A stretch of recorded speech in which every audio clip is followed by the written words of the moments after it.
State of the Nation.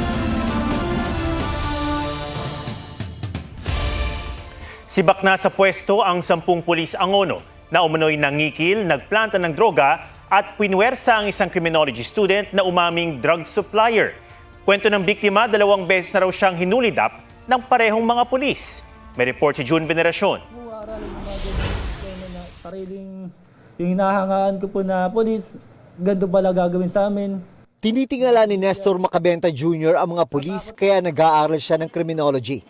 Pero di niya inakala na ang mismong mga hinahangaan niya ang mga abuso sa kanya. Nangyari yan noong November 10, 2025 nang arestuhin ng mga miyembro ng Drug Enforcement Unit ng Angono Police ang 2 magkaangkas sa motorsiklo sa barangay San Isidro sa Angono, Rizal. Sangkot umano sila sa droga. Matapos ang ilang sandali, hinarang din si Macabenta na nakamotorsiklo rin. Pinilit umano siyang pinaamin na siya ang supplier ng droga ng magkaangkas na naunang hinuli. Pinipilit po nila ako na ako raw po yung nagbibigay ng droga. Habang tinatanggi ko po yung paratang nila, paulit-ulit po nila akong tinasaktan. Hanggang sa dumating sa punto na susuputan na po yung ulo ko. Kaya napilit pa akong aminin. Kinuha pa raw ang gintong singsig ni Macabenta na bigay pa man din ng kanyang ina. Hiningan din siya ng 50,000 piso para di tuloy ang kasuhan. Pero kahit ipinadala na ng kanyang kapatid ang pera sa e-wallet ng pulis, ikinulong pa rin si Macabenta. Pinicturean po nila yung resibo ng tsaka po nila dinelete. Tsaka po pinakita nila sa akin na wala raw po nag-send ng pera. Tapos pinakita rin po nila sa kasama nila sa loob po ng opisina. Oh, walang nag-send ng pera. Wala yung 50 mil hinihingin namin, ikulong na yan. Yung isang pulis po, nag-aayos po ng droga. Nag-uusap-usap po sila. Okay, Nestor, may Macabenta. Ilan ikakarga natin dito? Pinakawalan siya nitong nakarang buwan matapos ibasura ng piskalya ang reklamong isinampa ng mga pulis. Gayunman, bihag pa rin siya ng trauma na idinulot ng ginawa sa kanya ng mga pulis. Takot na rin po ako lumabas ng bahay. May makita lang po akong pulis na mga salubong sa kalsada. Halos ayoko na pong tumuloy. 2 beses na raw na biktima ng hulidap si Nestor Macabenta Jr. Kung sino raw ang mga humuli sa kanya noong 2024 ay siya ring nasa likod ng iligal na pag-aresto sa kanya noong nakarang taon. Madalas umano siyang targetin dahil inamin niyang nasangkot sa droga ang kanyang ama. Kasi nung unang hinuli po yan, nung November 1 din po, 2024, pinalabas po nila yung kapatid ko nung nag-areglo po yung tatay ko ng 100,000. Gusto ko lang po talagang mag-aral kasi ayun po yung pinangako po kay mama na lagi niya sabi sa akin bago pa siya mamatay na anak, mag-aral ka kasi ayun na lang yung papamana namin sa'yo. Alam mo naman yung trabaho ng tatay mo, wag ka nang gumaya. Inireklamo na ni Macabenta ang 10 pulis sa Angono. Naka-restrict na muna sila dito within premises ng PBO.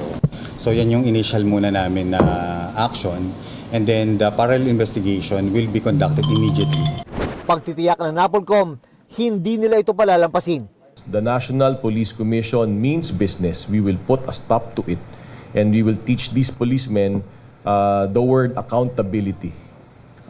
We will teach these policemen the word justice. Sinusubukan pa ng GMA News na makuha ang panig ng mga inakusahang pulis. June Veneracion, nagbabalita para sa GMA Integrated News. Sinakta ng isang dayuhan ng isang Pinay sa gitna ng maraming tao sa isang mall sa Singapore. Nakausap na ng Department of Migrant Workers ang OFW at tiniyak ang tulong. May report si JP Soriano. Nabulabog ang isang kilalang mall sa Singapore dahil sa 2 naghahabulan. Ang dayuhang lalaki biglang sinipa ang isang babaeng OFW. Natumba silang 2 pero di na kontento ang lalaki. Bumangon at tinadyakan pa ang Pinay sa ulo. Nakailag ang babae na agad sinaklolohan ng mga nasa paligid.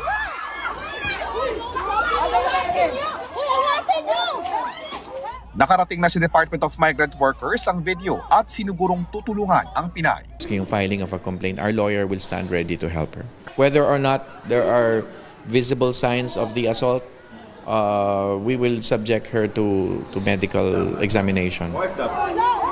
Nakausap na raw ng labor attaché ng Pilipinas sa Singapore ang Pinay sa video. Naikwento na raw nito ang pangyayari, pero habang gumugulong ang investigasyon, hindi raw ito maidedetalye sa publiko. Nag-uusap na yung ating Migrant Workers Office Labor Attaché in Singapore at saka yung worker. But sa ngayon, inaalam pa natin yung exact cause ng pangyayari. Giit ng ahensya, walang puwang ang anumang uri ng pananakit sa mga Pilipino sa ibang bansa. It's assault, physical assault, di ba? It's a crime anywhere in the world. So especially in Singapore. So we definitely are looking into it and taking the necessary legal action. Aabot sa mahigit 200,000 Pilipino ang nagtatrabaho sa Singapore. Karamihan mga household service workers. Pero dumarami na rin ang mga skilled at professional workers sa mga nakalipas na taon. JP Soriano, nagbabalita para sa GMA Integrated News. Mula sa rekomendasyon sa Draft Blue Ribbon Committee report na diretsang kasuhan ang mga senador na sangkot sa anomalya sa flood control projects. Ang naging rekomendasyon sa pinakahuling bersyon, imbestigahan muna sila. Ayon kay Senate Blue Ribbon Committee Chair Ping Lacson, pinalambot ang lengguwahe sa paghimok ng kanyang mga kasamahan sa mayorya. Wala raw itong kinalaman sa minorya at sa sinasabing Senate coup. Bukod kina Senator Cheese Escudero, Joel Villanueva at Jinggoy Estrada, karamihan rin sa inirekomendang sumailalim sa preliminary investigation sina dating Senator Bong Revilla, dating ako Bicol Party List Representative Zaldico at dating Caloocan Representative Mitch Kahayon Uy. Kumpiyansa si Lacson na makakakuha siya ng 11 pirma mula sa mga senador para maaprubahan ng committee report. Recommended for PI din ba, Sir, si dating Speaker Romualdez? Hindi ko matandaan kung kasama siya sa ano. Sir, si PBBM po, babalikan po Malayo ba? na yun. Kasi impeachable officer ang presidente eh. Na-dismiss na nga yung impeachment complaint. Tingin naman ni Ombudsman Crispin Remulla, politika ang dahilan ng pagbabago sa draft report ng Blue Ribbon Committee. Posible rin daw na nagkaroon ng negosasyon, kompromiso at personalan lalo't may mga magkakaibigan daw sa mga senador. Gayunman, wala raw itong epekto sa kanilang investigasyon. Wala pang tugon si Lacson sa pahayag ni Remulla.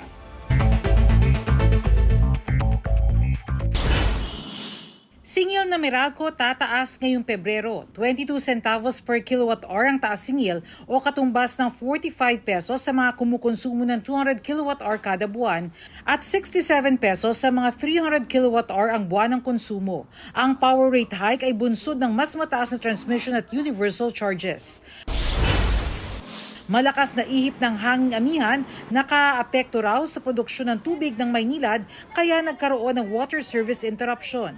Dahil sa amihan, bumaba raw ang kalidad ng tubig na pumapasok sa Putatan Water Treatment Plant mula sa Laguna Lake. Yung silts and sediments po na nakadeposit na sa Laguna Lake, dahil nga mababaw na siya, yung malakas na bugso ng hangin, pinapaalo niya yung tawa. Kaya ang nangyayari, nabubulabog yung ilalim nung Kabilang sa mga naapektuhan ng ilang lugar sa Cavite, Las Piñas, Parañaque at Muntinlupa. Humingi ng paumanhin ng Maynilad na nagsisikap daw na maibalik agad sa normal ang supply ng tubig. Pinaka-importante sa lahat, yung turbidity o yung labo ng tubig. Minomonitor po natin yung oras-oras dahil kung hindi makukompromiso din yung safety ng planta. Pangalawa, ayaw natin makompromiso naman yung kalidad ng tubig na dinidistribute natin sa ating customers.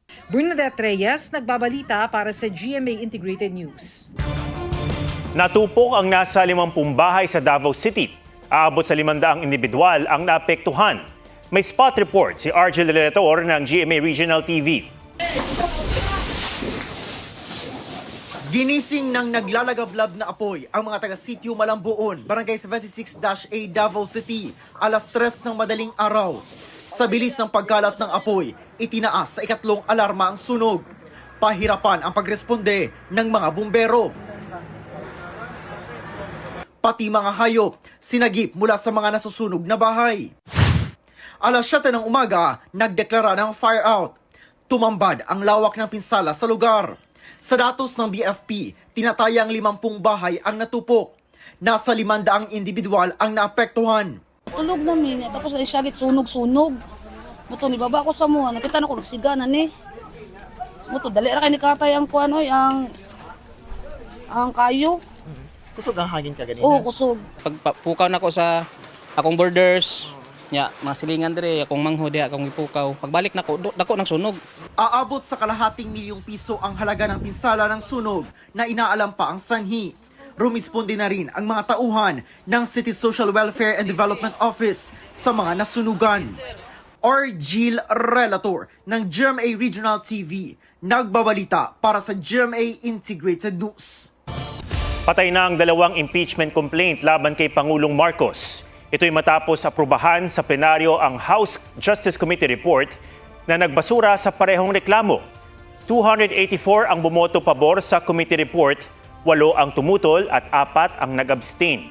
Alinsunod sa 1-year ban ng saligang batas, sa January 27, 2027 pa maaaring magsampa ng panibagong impeachment complaint laban sa Pangulo. Ayon sa Malacanang, nasiyahan ng Pangulo sa naging proseso sa Kamara at natuwa sa mga mambabatas na nagbasura sa mga impeachment complaint laban sa kanya. Hindi naman naisalang sa order of business ng plenaryo ang 3 impeachment complaint laban kay Vice President Sara Duterte. Tingin ng kapatid niyang si Congressman Paulo Duterte ang usapin ng impeachment sa bise ay panlilihis sa ibang issue. Tanong pa niya, nakalimutan na raw ba ang trilyong pisong anomalya sa flood control projects o sadyang pinalilimot ang issue? Nasawi sa pananaksak ng kaklase ang isang grade 10 student sa Maynila.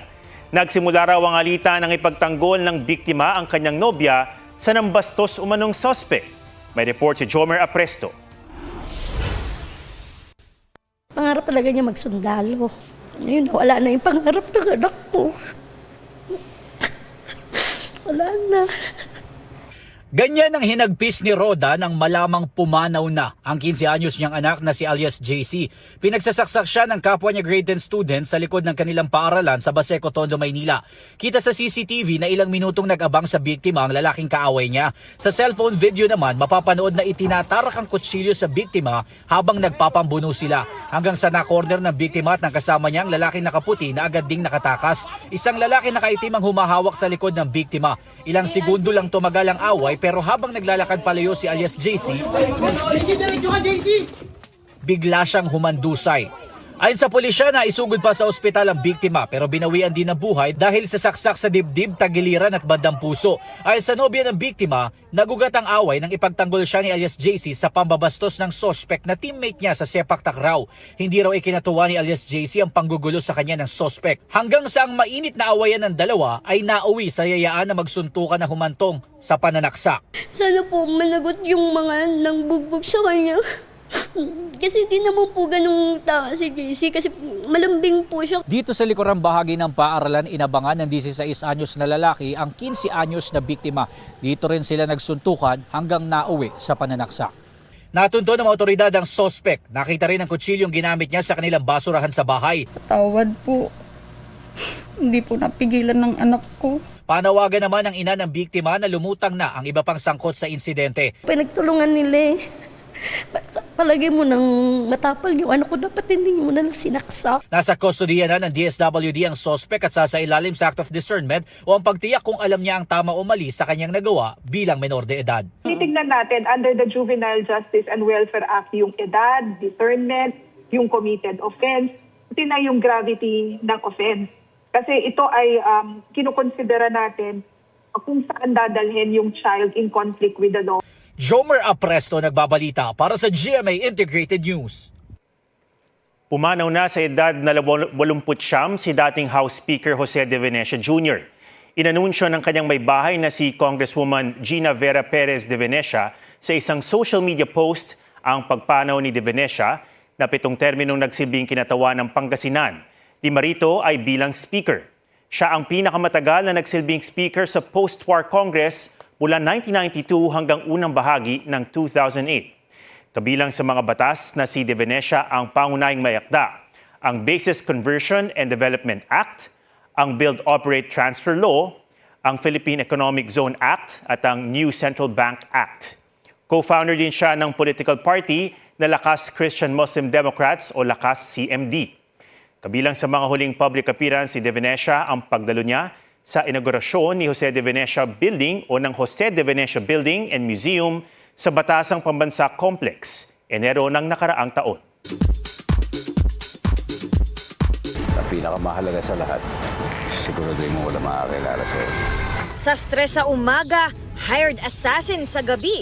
Yan ang doble karang role ni Ding Dong Dantes sa action-packed series na The Master Cutter. As an actor and a performer, exciting gampanan yung ganito klaseng role. Bukod sa GMA Prime, mapapanood din ang bagong Kapuso series sa Netflix Philippines. We're very thankful to Netflix kasi nadadala niya ang ating mga programa, not just from GMA but from the other local producers to a wider audience, Southeast Asia and the global arena. Sa March 2, mabubunyag na ang Kapuso Kapamilya collab na The Secrets of Hotel 88. Makikilala na ang Almazan siblings na gagampanan ni Mika Salamanca, Josh Ford, River Joseph at Bianca De Vera. May mga make Brent moment, I'm sure. Sure, hinihintay niyo na yon. Oo, di ba po? Marami po. Marami pong moments. Lahat. Kasi di ba parang sa Kish, may mga kilig moments din. Secret. Pero you see, opo. Tila extended naman sa serye ang love triangle ni na Bianca, Will Ashley at Dustin Yu from their film Love You So Bad. Nakaka-excite kasi ibang characters naman ni Dustin and Will yung nakilala ko. Habang si River, Love triangle with easy, Athena Imperial nagbabalita para sa GMA Integrated News.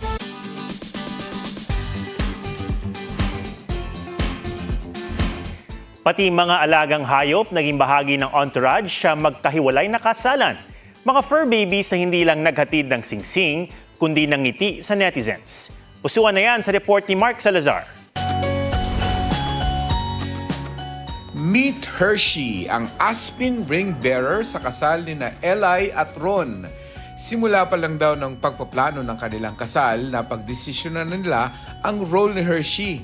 Sumailalim siya sa 2 buwang training para ma-perfect ang kanyang walk. Bukod kay Hershey, bahagi rin ng entourage ang 3 pang aso ni na Eli.